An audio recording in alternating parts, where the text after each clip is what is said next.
Hey, fellow nerds, Jasper and Jim here with some new Terminator news. We have the first set photos, which are super exciting.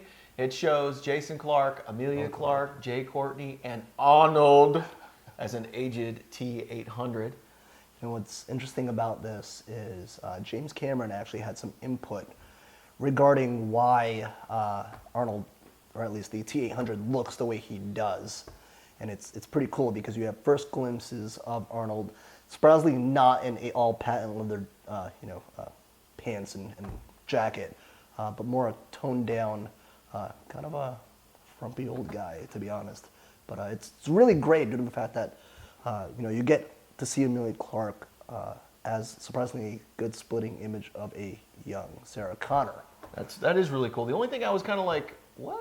Is Jay Courtney is really buff and huge, and nothing against the Kyle Reeses we've seen before. Yeah. But Kyle Reese was not all that buff, Nope. at least the ones we remember. So that was interesting. I do kind of like where they're going out. If they pull it off, they mentioned that they're doing sort of a Star Trek reboot, a la X-Men Days of Future Past reboot, where they're not going to negate the things that have happened before, but because we're dealing with time travel, they're going to sort of circumvent it and rewrite the history, which is cool. I enjoyed basically all the Terminator movies, so I'm glad they're not saying, nope, that didn't exist, but yet we're going to be able to sort of cut those out so we don't have to worry about timelines and things that's happened and things that we've seen before. So I like that idea. Yeah, things will drastically change, but for the better. They don't need to, wipe everything out just like they did with X-Men Days of Future Past, which is really great. Yeah, we needed to wipe out some of that stuff. Yeah. Origins. Speaking of James Cameron, we have interesting news regarding Cirque du Soleil, where he is doing an Avatar, why was I about to say reboot, but pretty much Cirque du Soleil, which is a popular Las Vegas show and traveling acrobatic circus show, is doing a Avatar version of their performances, much like different versions of their Michael Jackson or their Beatles love show here in Vegas. It's going to be interesting. It's going to be a traveling show. Yeah. Which we've seen traveling shows. Michael Jackson was a good example. Yeah. It started off as a preview here, traveled, and now it's back here permanently. They might do that same thing with Avatar, but it's going to start as a traveling show, which I find ironic because we have a little bit of a history with James Cameron, and that we broke the news of him visiting Cirque du Soleil behind the scenes for the Cirque du Soleil movie that he actually worked on and is now currently, I believe, on Netflix. And we took a picture of him in the behind the scenes, and we were quickly asked to take it down. Yeah. Yeah, because we were such a threat to him. Of course. Take that. But actual Avatar news, the reason why it's taking so long for the movie, if you care, to come out, is he's writing the trilogy, and it looks like he's going to film them sequentially, all at once, which is pretty rare. I know Lord of the Rings said they did that, but they didn't. They filmed a lot of it, but then they went and did reshoots and really filmed the meat of the movie after that. So I'm curious if that's the way it's going to be, or if it's going to be literally he's filming 3 movies and we'll release them in 2020 or something ridiculous. I don't know. Yeah. So that's about the same time he gets the rights to Terminator back. Exactly. 2019. And that's going to be great because you never know what can happen and what can come forth with that Terminator franchise, or even with the Avatar franchise, which they have been saying and progressing about it finally coming out. So we'll see where any of that It was stuff great in the goes. theaters. I've seen it since on Blu-ray, and I couldn't care less. Yeah.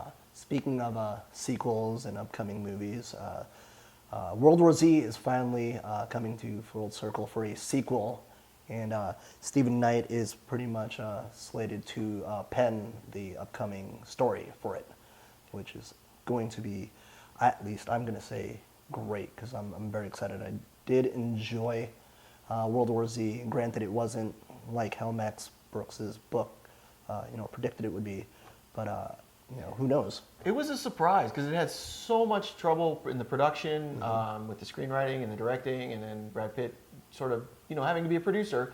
I'm like, there's no way this movie can be good. And I saw it in the theater. I'm like, holy crap, this movie is really good. I went back and read the book, and it was one of those rare instances where I enjoyed the movie more. And it's not that I didn't like the book.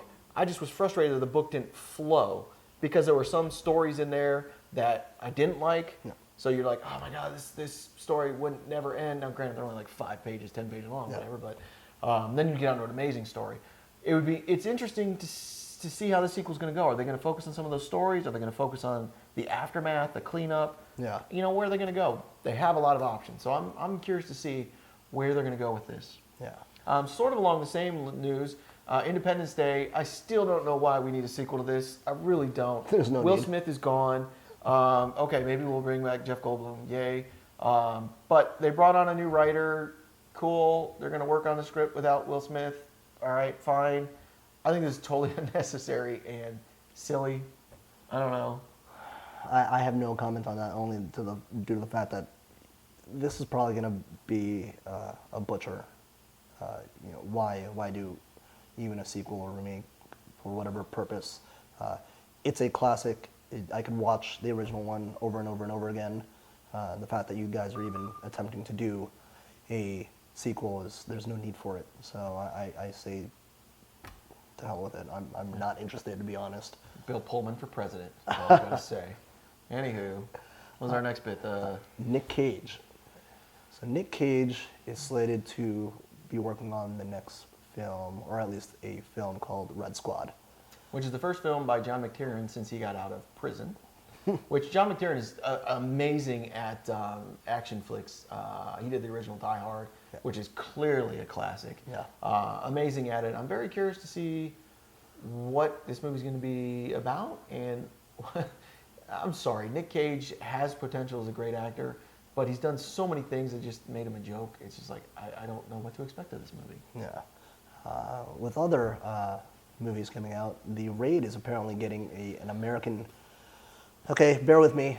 It's getting an American remake or reboot, and I'm not too thrilled about it because we just found out the cast list, and you have people like Anthony Mackie, and Which is cool. you go on this list and you find out everyone that's in it, which Ethan Hawke. Ethan Hawke's in it. Maybe we'll do like a Gattaca twist. I just can't.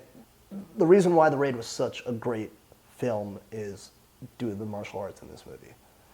I do not and cannot comprehend what the American version will be like. There's obviously going to be more stunt wiring work because none of the actors are trained martial artists. This is why I pretty much assume the rest of the world hates the United States, because this is so unnecessary. It's not like the dialogue in The Raid was so important that we need to have it translated to English in an English movie, in an American movie. Yeah. So I don't understand. The highlight was clearly the martial arts and the action. You got me. I don't know. I don't know. I guess they want to cash in on the popularity of Raid 1 and Raid 2, but not with Ethan Hawke. I'm sorry, Ethan. Your prime was way, way long ago. And I love Ethan Hawke. I made fun of him a little earlier with Training Day. And did you see the action in there when he sat in the passenger seat the whole movie? But I like Ethan Hawke. I just don't see him in this martial art Sorry, Ethan. movie. Nothing against you. It's like casting Seth Rogen in Green Hornet doing some martial arts. No, I know he didn't do it. But anyway. I'm not going to get into that. That's a different topic. But let us know what you think in the comments below with all of that.